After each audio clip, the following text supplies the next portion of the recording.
All right, thank you for staying with Daybreak. Let's have that conversation on still in the state of the agriculture, but now this time it's a different initiative. And CS, you wanted to respond fast to Bushiri before we get into the 4K clubs. Yes. Yeah.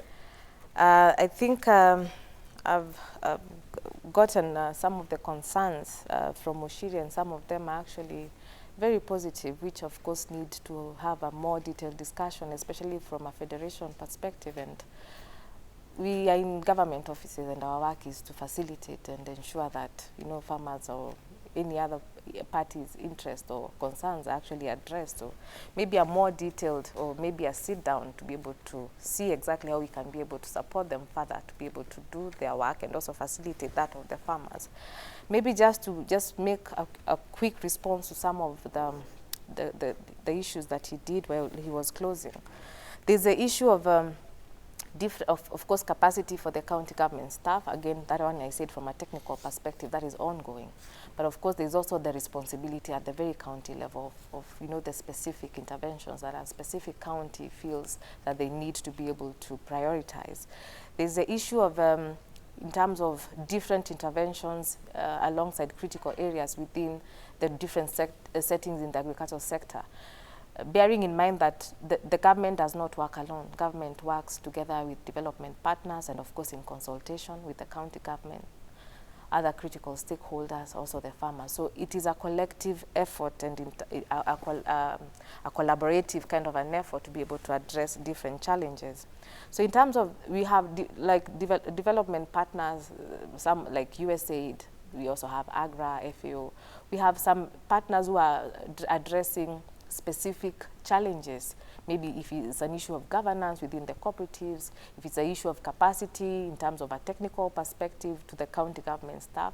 So these are interventions that we do collaborative, in a collaborative manner with the county governments. And again, by the time development partners also go to the field, we already have had consultative forums with them to be able to highlight to the development partners which area the government feels needs intervention. So you might have that there are several interventions which are being done across the country.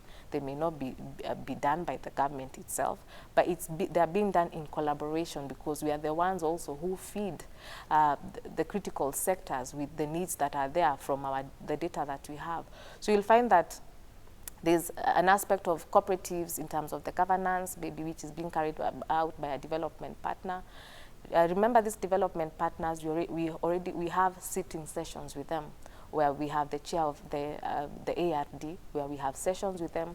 We take them through critical areas that we feel they need an immediate intervention. So by the time a development partner is also, coming forth, they've also done consultation within the national government and also the county governments to be able to understand what aspects to address. Again, we have an agricultural transformation office that we've already set up in place. And the work of the ATO is to ensure that we're also having monitoring of the various interventions that are there, and also be able to, guide. This is where we feel the intervention need to be done in a more comprehensive manner, as opposed to this other, maybe to this other aspect. So again, all these things, we just don't wake up and fabricate interventions. We have a calibrated way of being able to, consult with the various stakeholders, and then be able to give a strategic request to the partners and also make an appeal, and also across the other ministries.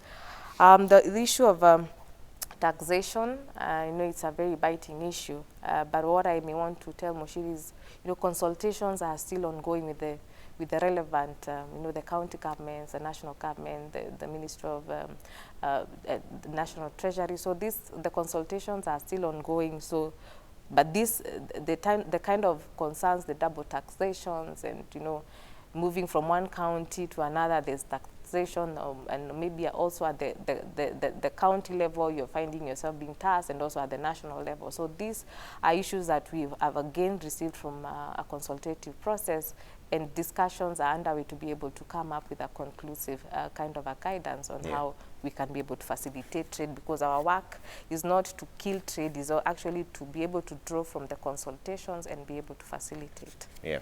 So, Cass, the average age of a farmer, they said, was between 50 to 60. And there's an initiative you started called the 4K clubs. How different is this going to be from the previous 4K clubs that we knew when we were growing up? And you're the champion of this. How did this come about? Actually, back in 1962 is when we used to have the original, the old 4K clubs, where I believe you are a member if you're as old as me, In Trevor. 62. 1962. I know you're barely a thought, but on 3rd of 1962 is when our leaders back then, they had gone for a benchmarking trip in the US, and they actually came and introduced 4K clubs in our country. They learned from a model called 4H. They came, of course, customize it to our localized needs, and we call them 4K, which stands for Kuungana, Kufanya, Kusaidia Kenya. Of course, back in the days, for those people who are as old as me, and maybe a bit older, the club characteristics were, you know, we would go to the school plot, we would go weed or plant. You know, we used to have those little gardens. Again, we would rear small stocks, rabbits, goats, and the likes. We had the production aspect being the most critical point of these particular clubs. But what, of course, the club activities started declining back in the 90s because of, again, of several reasons. You know, these clubs started being used as a punishment tool. When a child would do something wrong, they would be told, go to the school plot, go weed, go water the plants, uproot the root stumps. So we started actually associating that as a punishment tool. Again, guardians, parents, and anyone interacting with a child would tell a child, if you don't study hard, you'll end up being a farmer. So again, the perspective towards agriculture started declining. And now, in the wake of the revival and in the wake of His Excellency the President, you know, taking patronage of these particular clubs, several aspects of the rebranded 4K clubs are coming into play, where we are saying now we are introducing the positive youth development model, which we want that model to be the anchor around all the 4K clubs programming. And the positive youth development model, we want to focus on bringing up a holistic child. A holistic child who's competent, who has character, who is compassionate, who is able to make a connection with others, and a child who is able to make an overall contribution to their societies and to their country. Again, so the remodeled version has the PYD, the Positive Youth Development Model, incorporated in the programming. Again, it has a regalia system. So we have different categories being branded, where you saw at the launch on 4th of June, His Excellency the President has had his own regalia, and His Excellency the President is actually the patron to all the 4K clubs in the country. Again, the deputy patron being our Cabinet Secretary, Ministry of Agriculture, Honorable Peter Munya, again having his own set of regalia. The governors at the counties are the patrons in their respective counties, again led by Governor Martin Wambora, the chair of the COG. Again, the governors have their own set of regalia. There's a regalia system from the sub-county, ward agricultural officer, the school patron, and also the 4K club members. These are regalia that we have already designed. And what we are now doing is being able to map out the relevant partners to be able to make available regalia, such as what I'm wearing today. It's not in the regalia system, but it's something that can be worn by anyone who wants to champion, by anyone who just wants to don on the 4K regalia. So again, we will be giving guidelines on where you can be able to draw this regalia for. And this will be the official regalia to be used for, actually it's the dress policy for any time we have the club activities for youth. Yeah. The rebranded version also, worth mentioning, it has a presidential award scheme to be able to encourage and also to be able to motivate the kids who are in this particular club. So the award scheme will draw the highest award being given by His Excellency the President, who's the patron, for the club members and also the best performing club member. Again, guidelines are being drawn to be able to guide how the award process will be, and also being able to invite the children and the schools to be able to partake of the competitions and then leading to the awards. At the county level, the governors will be able to oversee the awards, and then also at the institutional level, the awards will be given by the school patron or the head teacher, depending on the consultations from various schools. Yeah. But again, maybe worth mentioning, Trevor, is a manual has been developed and also a website and populated with all these things that I'm just picking a few of them and mentioning, yeah, to be able to facilitate the workings. And this manual also has the 5 thematic areas that we'll be focusing on for now, which environmental conservation to deal with issues of climate change. We'll also be having a healthy living and nutrition, issue of STEM, that is science, technology, engineering, and mathematics. We'll also be having citizenship and civic engagement, and also agricultural projects, of course, broadly covering areas on agricultural, crop development, livestock, and fishery, so that any child can partake of an activity alongside these 5 thematic areas. Okay. So let's get practical here. How is this going to be integrated with the CBC system, and what exactly is required of the children? Actually, our club motto being learning by doing. We want to, have that interlink where a child is able to practically do these club activities and be able to relate that to the classroom. Again, this is drawn for the child who is at the primary school level for the 4K clubs, and again for that one who is in the secondary school level for the young farmer clubs. I've actually been to schools, and I've actually been able to see that you might find that there's a child who has not been the most vibrant in the actual classroom. But when you go to the school, the 4K club activity with this child, this is actually where they feel that they thrive, seeing them being able to, take a leading role in these particular clubs. It gives them a sense of confidence, a sense of belonging. Their esteem actually, we see a sense of an improvement in the confidence levels and also in their self-esteem. Again, this child, once you keep monitoring them, because again, the model that we're using is a research-based model, and we've actually seen it to work.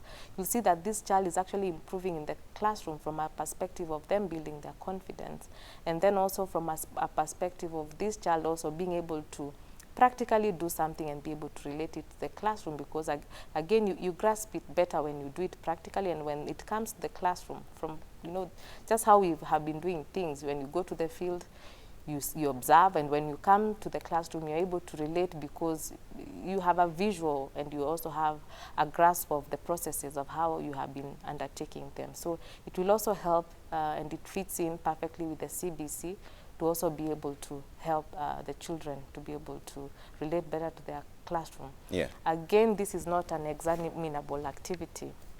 We are not examining it, so we are saying it's an extracurricular kind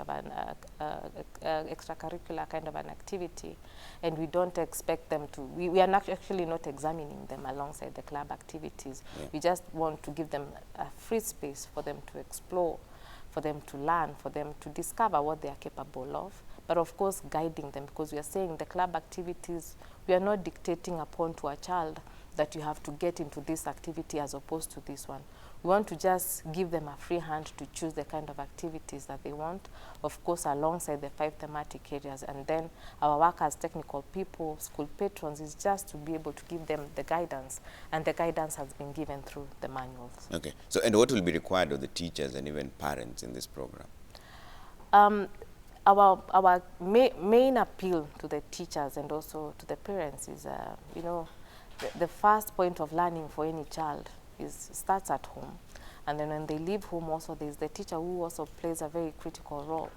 So the first appeal is, having teachers and parents and anyone who interact with a child, encouraging our children to be able to join these clubs, because again, I believe it's the comfort of every child knowing that, of every parent knowing that in the event you can't be able to provide, or in the event you're elderly, you'll have a child who is able to fend for themselves, because what these clubs do is they give them life skills to be able to fend for themselves and also to be able to be competitive with other children out there. So the first appeal is encourage the children to be able to join. Give them a time when the contributions are requested for, facilitate them, and also just the simple support of speaking good words. Remember why even these clubs the activities declined is, you know, we would be told if you don't read hard, you'll end up being a farmer, you know, you're shady, you know, those kind of words which were quite destructive. But now we want to appeal, you know, because it is a business, it's our business to teach our children how to produce food for their own, you know, for their own well-being and also for their own survival. So even how we present the sector to our children, you know, not using those destructive words. Let us just use good words to help our children profile and interact with the sector. And in the event you find that you actually don't have good words to say towards the agricultural activities, you know, it's still okay to remain quiet, but not, you know, say something that would be destructive, because you might end up killing the very interest in a child that would have then given them their daily bread, you know, many years to come. You might as well also have killed the dream of that innovative child, or the innovation that they would then have been able to start thinking and then perfecting and being able to contribute to a solution in the sector. So we are saying kind words, the support, and because the support of the government is there through our patron and that of our governors at the county level, and also the technical people, we are giving the support that we need to give so that we can be able to help our children to be able to invest in their future. So this is the most noble thing for any person to be able to contribute to, and also to do so that we can be able to help their future to be better. So walk me through this chain. There's the 4K clubs. How do you hope that it moves from 4K clubs, which is primary level, and all the way to an actual farm at the end of it all? Actually, the programming, say a child has left the household level. Of course, not every child comes from the household level. You'll find that, a household level that practices agriculture. Some of us were born seeing a cow being milked, goats running around the compound, cultivating of crops. But there's that child who is in the urban area who does not have access to these things. Even during their holidays, they don't have access to these activities. So being able to introduce them at the very formative age of the primary school level when they're 8 years old, and have that club activity that can, if a child has the slightest of interest and also an encouragement from their parents and their guardians, they can then join these clubs. Again, that plants a thought in their ideas, or in the kind of, you know, activity that they can be able to partake in. Of course, when they're in their primary school level, they're still learning, they're getting introduced to it. But when they go into their high school level, again, kids in high schools, they're a bit advanced in terms of their thinking. So the curriculum that we will be setting for the primary school level will be a bit different from that of the high school level, because again, we are dealing with the kids who are a bit advanced in terms of their exposure and also their thinking. Again, what we intend to retain at all this critical level is the positive youth development programming, because again, we also want to nurture, you know, children who have values across board. And when this child, say, they transition from primary, then they go to high school, and then they leave and they become of age just like you and me, then they can be able to have other government interventions, such as the program His Excellency launched. That is the program we call Enable Youth, which again deals with the issue of, then I am out there, I am a young person, I want to engage in agriculture, I want to derive a living from it. Then we do what we call incubation. We incubate you between 3 to 5 to 6 months, depending on how well you're able, whether you're a starter or whether you're accelerating. The standard ones are the ones who are, you know, they have a thought, fine, but they've never done anything about the thought, but now they want to be able to be nurtured, to be able to activate and actualize that thought. Then we have the accelerators who are already doing something, and what the government may want to do for them or support them further is to be able then to help them now package this idea into a business, and then be able to facilitate them in terms of financing and also the nurturing and the mentorship. So again, this is just one program, the Enable Youth program. We also have other programs. The way the Enable Youth program has been structured is we are supporting these youth as individuals, and then we want them to demonstrate. By the time we are giving them the funding of between 500,000 to 1.5 million, we want them to demonstrate how they can then on board 5 to 10 other youth in their enterprises. So that it's also something that creates employment and also offers sustainability. Again, we are drawing this kind of response in terms of design because the youth themselves, from our consultations, they told us that they didn't want to be funded as a group, from a group dynamic. Some of them want to do it alone and then be able to employ others. Yeah. So again, we also have programs that then are looking at the group dynamic, where we fund them, we tell them come together as a group, we train you, then we give you the finances. But again, we also want them to, even as they do it from a group perspective, the programs such as NARI, KSAP, SDSB2 is to help them, because all the programs we have been very deliberate and introduced a youth component in all of them. So we want them to find you can start off as a group, but again, you can still branch off and do something of your own. Yeah. So that is how we want to ensure that the whole transition is made from start. You interest them, then we sustain it. Of course, different programming will be developed. So it's something that keeps on changing depending on what we want to address at that particular point. What do you think is the main challenge here? Because when you say that you give youth funding from between 500 to 1.5 million shillings, how's the uptake been like? Is it the lack of information? Is it some level of apathy? What's going on?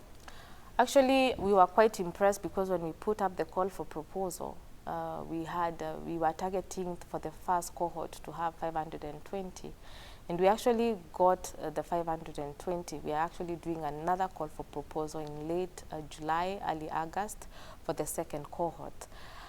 Since the first cohort is already going through incubation, we are doing it virtually at the moment. And then at the last critical, the last months of, the last days of July, early August again, we'll call the same team to come for the physical trainings. Then we can be able then to start releasing them and giving them their finances. In terms of when we put up a call for proposal, we got a lot of applications. But of course, we had put in an eligibility criteria. And from the analysis, of course, there are several aspects where we're seeing most of them were being left out for maybe things like,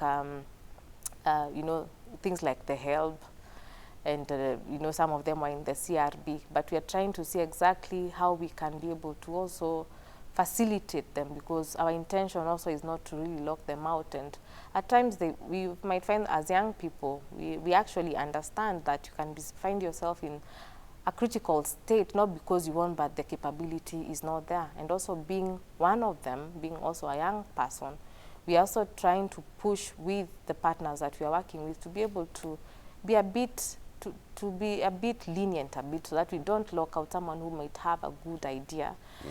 Just because of something that maybe we can be able to negotiate on. So again, the application was good. They were very enthusiastic. We've seen a lot of applications. There are actually more inquiries on when we'll have the second, the second cohort. And I think the uptake has been good. We did, of course, the sensitization, since it's a nationwide kind of a program, we did the sensitization also through our counties, so that we can be able to reach out to the youth, and also using the digital platforms so that we can disseminate the information. So if this is an optional engagement, so to speak, in the 4K clubs, how then will you ensure that it is implemented in schools? 4K clubs is not optional. It's only optional at the school level, maybe where a child can feel, I want to maybe join a drama club as opposed to a 4K clubs. But one of the things we are saying is there is a directive to all the schools to be able to start the 4K club activities. So in terms of, the only option comes when maybe a child feels, I have an interest in maybe this club as opposed to this one. But in all the schools in the country, we want those clubs at least to be set up and also have that ownership by the children and the teachers, because again, it's their program. So we also want the children to embrace the program and also be the ones that drive it. So ours is to give guidance, but we are saying now at least the schools need to start forming these clubs. But what about the community involvement? How do they come in?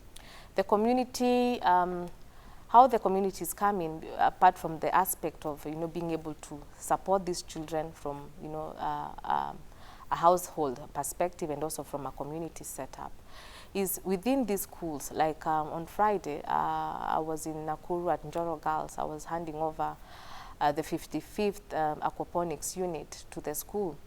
What we want to do using these clubs is to ensure that our children also become a point of learning for the community and also for their parents.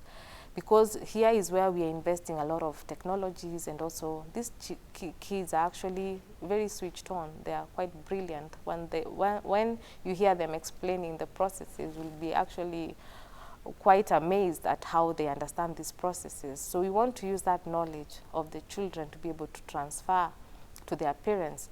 And we are saying where we have made several investments.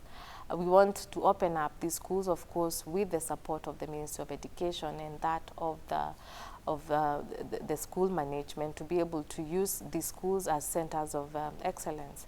Since maybe say the community needs to learn about the aquaponics system, and we are talking about trying to have innovative ways of disseminating information and disseminating technologies. This is the one sure way of doing it through our own children, where we find that the engagement between the children and their parents, actually that one of peer learning, such that even your own child, as little as they are, they can actually teach you something. So that is how we want the community to come on board, have that kind of a volunteering aspect where they feel they can also be able to support in exchange ideas. But that is how the thought process is structured, and again, as I mentioned, it keeps on evolving depending on how a situation presents itself, and how we also draw consultations on what to improve. You're the 4K Club champion. What would be the picture of the vision you have for this? How do you see this coming into fruition? What would you like to see at the end of it all? At the end of the day, we are all about implementing the food and nutrition pillar of the Big Four. The vision here would be able to, is actually to, just draw that comfort and seeing eventually that everyone in our country, starting from our children, is able to, derive a meal at the end of the day. Just being able to teach them, how do you fend for yourself? How do you use agriculture to give you the right life skills? How do you then start engaging in the sector in the most simplistic of forms, keep on evolving, and then have that sector be able to be the one that gives you a livelihood? And not only in this country of ours, but also how do you also branch out there? I'm a product of mentorship myself, and I'm a product of all these clubs. And from the practical engagement, I was a member of 4K clubs. During school holidays, I would be in the farm. Then I joined young farmer clubs. I have a background in biomedical science, but I am in the agricultural line based on the practical aspect of it. It is from how I was just, exposed that I ended up being in the agricultural sector from the training. So again, the things that we may think are simple, see them as simple, they can be the ones where we derive our career or livelihoods from. So again, these activities that we do in schools, at times they can really propel us, and give us a more diverse kind of an edge where we are able to plug into. So the kind of vision that we see for these clubs is for children to learn, grow themselves, use these clubs through the PYD model, and be able to be, better people, be able to have the character, the values that we seek to see in our children. Yeah. I remember when I don't know whether you grew up in the village, but I did. When we were going home from the classroom, we would find our grandparents or old people, and we would help them carry firewood and water in their jerry cans. And these are very fond memories. We remember ourselves being covered all in soil and not having shoes because we used to like playing that way. But those very values of us being human are the same values we want to ensure that we also have a very humane population out there, where you're able to be kind to one another. At times you've been seeing a lot of things in news, which actually dampen your spirit.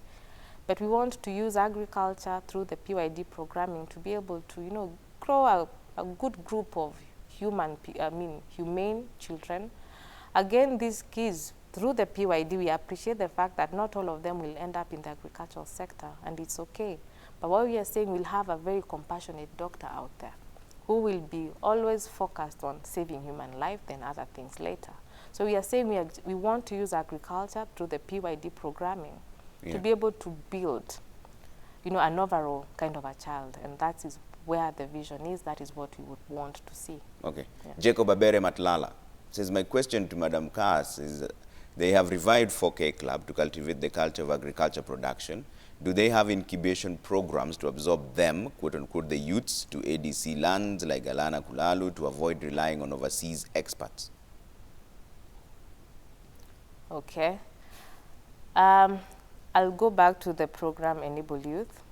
Again, in terms of land, if the issue is land, okay, we have many technologies that are out there, so you'll find that you can be able to partake of a model in terms of production, maybe leasing. If of course buying is not, I know buying also can be a bit pricey, so there's the options of leasing, that those ones can always be explored. And not only Galana Kulalu land, there are also other lands that are available for lease. Again, there's an eligibility criteria on how such lands, the large-scale lands, are then put up for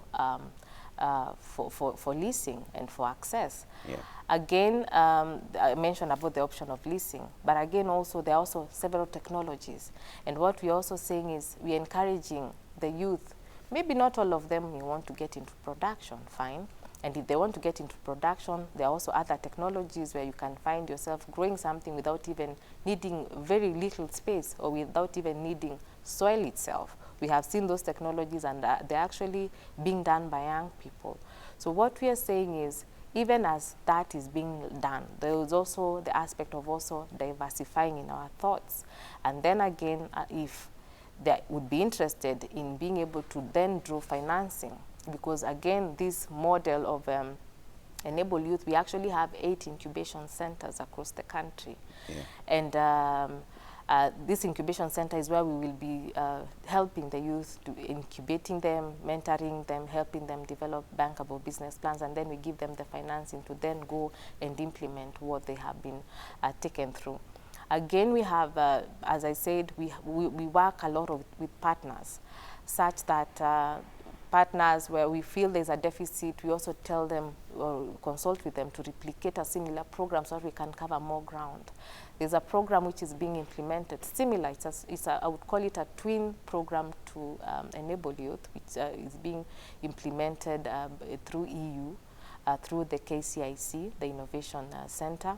Again, it's a sister program to Enable Youth. Again, it helps us cover more ground in the western counties.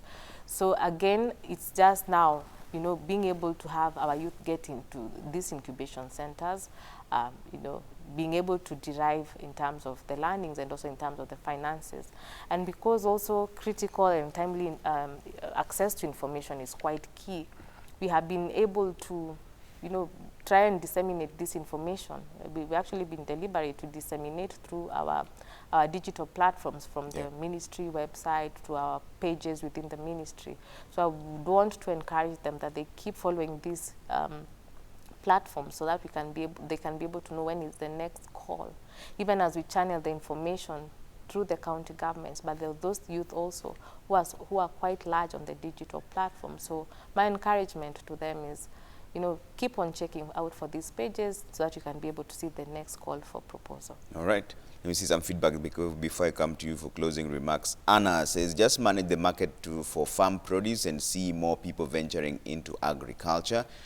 Godfrey Baraza Were says, Kenya as a country is blessed with great professionals who have drawn impressive policy papers that would take each sector to the required pinnacle of excellence, but the problem has always been lack of commitment to implement these same policies. Jay Nambuko says that UN, we would like to partner with Kilimo KE to build capacity of 4K clubbers in schools on upstream activities like post-harvest quality preservation of fruits, veggies using locally fabricated low-cost storage technologies and small-scale processing. You mentioned partnerships earlier on. Shadrach is actually talking about that as well. Says, while designing agri-food policies in the past, we have lacked cross-sector ministry collaboration to develop holistic policies. Is this now changing? And if yes, how? Ndungu Wanaina says agriculture is one of the functions that are constitutionally devolved. However, it is not lost on the fact that the national government has kept business as usual policy. To what extent has the agriculture sector been overhauled to accord with and respect devolution? Cass, closing remarks from you. Okay, thank you. In terms of, and I need to really remove this kind of thinking, government does not develop policies to put in our shelves or in our drawers. We actually develop policies from a consultative process to then be able to address various issues that we feel are burning from our consultation, because we don't just wake up and design programs or policies. They are drawn from a consultative process.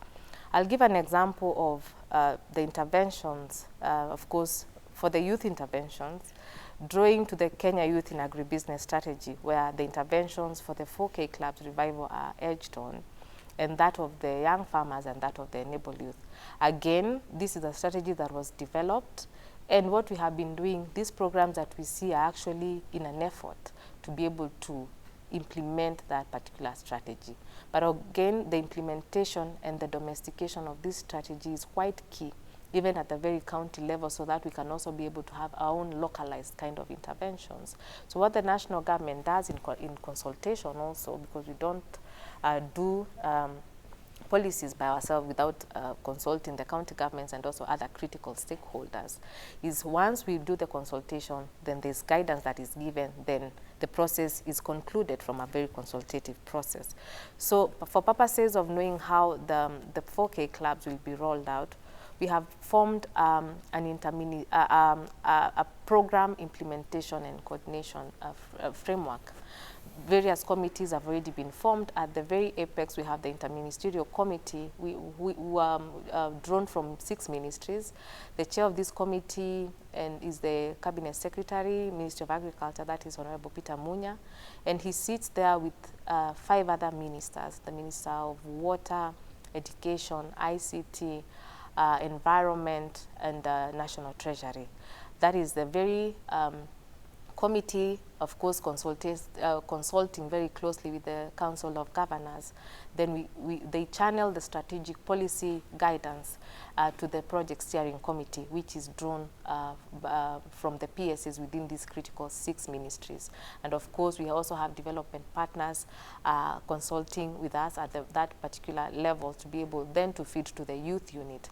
We've already set in place a youth unit within the ministry, of course, drawing membership and technical staff from the 4 state departments, State Department of Cooperative, Livestock, Fisheries, and Crop Development. So this is the organ that will be responsible for the overall implementation, and of course with the county governments. All right. So that is a structure, and we don't want, actually, the operations of government has not been to develop policies that we just stuck in our desks. It has to be we put the policies in place, then we make them happen through developed programs. Thank you for making time this morning, Honorable Anne Nyaga, CAS, Ministry of Agriculture. And earlier on, we were speaking to Stephen Mushiri, CEO, East African Farmers Federation. And thank you so much for all the feedback. We're taking a quick break now. When we come back, Patrick Igunza is working out, and it's Kung Fu time. We'll see what he can do.